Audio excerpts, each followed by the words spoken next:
100 અબજ 24 કરોડ 67 લાખ 48,402 રૂપિયા થઈ જશે।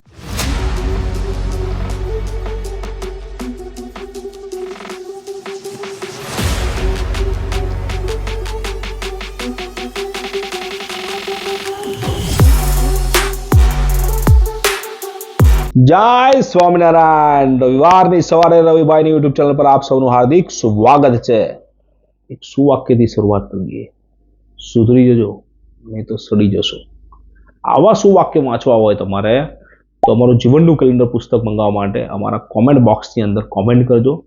450 રૂપિયા કુરિયર સાથેનો ચાર્જ છે। આપનું એડ્રેસ મોકલજો એટલે અમે આપને મોકલી આપીશું। ત્યારે વિડીયોની શરૂઆત કરતા પહેલા આપનો પરિવાર આર્થિક રીતે સુખી, સ્વસ્થ અને સંપન્ન બની રહે એ બદલ ભગવાન સ્વામિનારાયણ ચરણોમાં પ્રાર્થના। એક અદ્ભુત વિડીયો છે અને આ વિશે તમે ક્યારેય સાંભળ્યો જ નહીં હોય। વિડીયોને અંત સુધી જોજો। આ વિડીયોને બરાબર તમારું મન અને ધન બંને બદલાવાની તૈયારી છે। શું મ્યુચ્યુઅલ ફંડમાંથી 10,000 કરોડ રૂપિયા બની શકે ખરા? તમને લાગે રવિભાઈ આવી ગયા સવારમાં 10,000 કરોડ રૂપિયા બોલે। હું ગણિતની જ વાત કરું છું, તમે જાતે કેલ્ક્યુલેશન્સ કરી શકો છો આ વસ્તુનું, અને કેલ્ક્યુલેશનના કેટલાક સ્ક્રીનશોટ હું આપની સ્ક્રીન પર પણ બતાવવાનો છું। બરાબર, આ ગણિત જ છે। માત્ર 10,000 રૂપિયાની એસઆઈપીથી 10,000 કરોડ બની શકે। ઘણી વખત લોકો પૈસા રોકીને નેગેટિવ જ વાત કરતા હોય છે। હું તો કહું રોકવા જ શું કરવા જોઈએ ભાઈ, જો નેગેટિવ જ વિચારવું હોય તો। આ એક વિડીયો એવો છે કે 100% તમારું વિચારવાનું બદલાઈ જશે, તમારી ઇન્વેસ્ટમેન્ટની પેટર્ન પણ બદલાઈ જશે। એક ટ્રેનમાં હું જતો હતો, એક ગરીબ છોકરો હતો, એક કંઈક ખાતો હતો। મેં જોયું એના ડબ્બામાં કશું હતું નહીં। મેં પૂછ્યું, મેં કહ્યું શું કરે તો? મને કહું ખાઉં છું। મને કે શું ખાય છે? મને કે રોટલી અને ડુંગળી। તો મેં કહ્યું ડબ્બામાં તો કંઈ છે જ નહીં। તો મને કે પણ વિચારમાં શું હતો? મેં કહ્યું જો તારે વિચારવું જ હોય તો દૂધપાક અને પૂરી વિચાર ને ભાઈ, ડુંગળી શું કરવા અને રોટલી શું કરવા? વિચારવું જ છે ને ખાલી, તો મોટું વિચારો ને યાર, વાંધો હું તમ તારે। મેં કહ્યું સમજાઈ ગયું ને શું કહેવા માંગુ છું તારે? પરંતુ આપણે લોકો સતત માર્કેટ ઘટવાની જ રાહ જોઈએ છીએ। વધશે ત્યારે ભાઈ, અને પૈસા રોકીને તમે ઘટવાની રાહ જોવો છો। મતલબ તમારી જેવો કોમેન્ટ બોક્સમાં તમને ખબર જ છે શું કહેવા માંગુ છું। 44 વર્ષની અંદર ટ્રમ્પ જેવા 14થી વધારે રાષ્ટ્રપતિઓ અમેરિકામાં બદલાઈ ગયા છે, છતાં માર્કેટ ઉપર જ ગયું છે।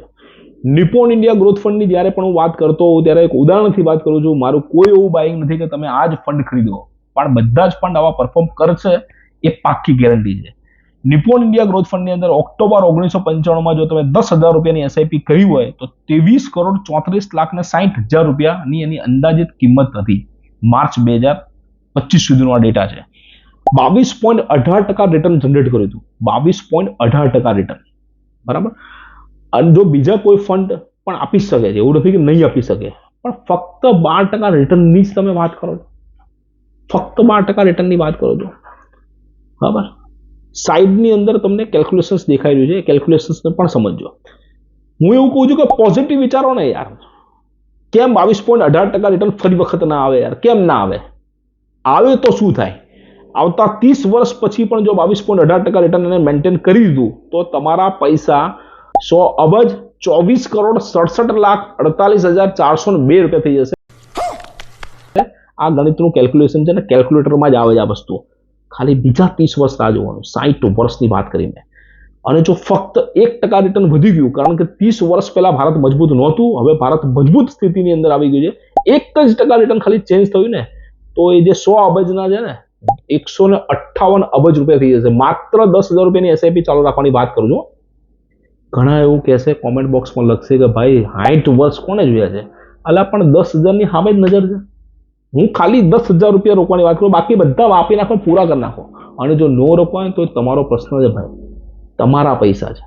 હું તો રોકું છું તમ તારે, વાપી નાખો, બધા વાપીને પૂરા જ કરી નાખો તમ તારે, હું કરવા રાખવા જ જોઈએ, બરાબર। પણ અનુભવ તો કરી જુઓ। બે પ્રકારના માણસો હોય, એક અનુભવથી સમજે અને બીજા અનુભવીથી સમજે। તમારે કોનાથી સમજવું એ તમારી ઉપર છે, પણ આ ગણિતની વાત કરી રહ્યો છું। 100 વખત એવો વિચાર આવે ને કે રવિભાઈ સાચું બોલે છે, તો રોકાણ કરવાનું કન્સિસ્ટન્ટ રાખજો। 10,000 રૂપિયાની એસઆઈપી કન્સિસ્ટન્ટ રાખજો। જો આ મેથ્સ સાચું પડી ગયું ને તો તમે કેટલા પૈસાવાળા થશો એ તમે જોઈ જ લીધું.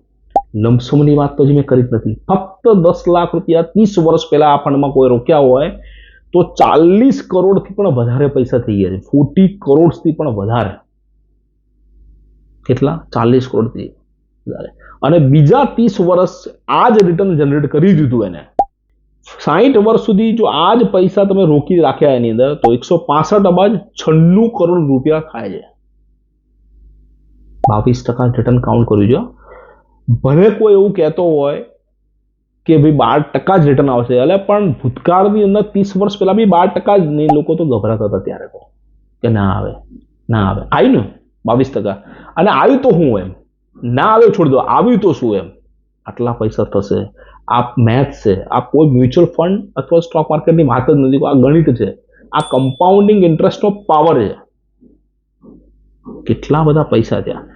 Investment in mutual fund subject to market risk કહેવામાં આવે છે. એમાં એવું ક્યાંય કહેવાતું નથી કે ભાઈ ગેરંટેડ નથી. હું તો કહું છું કે ભાઈ 12% મિનિમમ રિટર્ન છે, પણ 22% આવી ગયું તો શું? અને જોયું જ છે ને તમે, અને આવ્યું જ છે ને સેલ્સ ઇન્સ્પેક્શન, ગૂગલના જ આંકડા છે ને ભાઈ. કેમ ફરી વખત ના આવી શકે યાર? હું એ પ્રશ્ન પૂછું, કેમ ફરી વખત ના આવી શકે? ખાલી 10,000 રૂપિયા જોખમમાં મૂકવાના છે ને 10 લાખ રૂપિયા જોખમમાં મૂકવાના છે. હું એવું નહીં કહેતો બધું વેચીને બધું નાખી દો આમાં. બરાબર? તમારા પૈસા છે ભાઈ, તમારે કેવી રીતે રોકવા તમારો પ્રશ્ન છે. મને પૂરો ભરોસો છે ગણિત ઉપર, મ્યુચ્યુઅલ ફંડ પર નહીં, ગણિત ઉપર, કે આ થાય તો આ થાય જ. બરાબર? 30 વર્ષમાં જેટલું ભારત મજબૂત હતું ને એની કરતાં પણ વધારે મજબૂત. મેં ફરી વખત કીધું, 1919ની અંદર પ્રથમ વિશ્વયુદ્ધ પછી જ અમેરિકા મહાસત્તા બન્યું છે.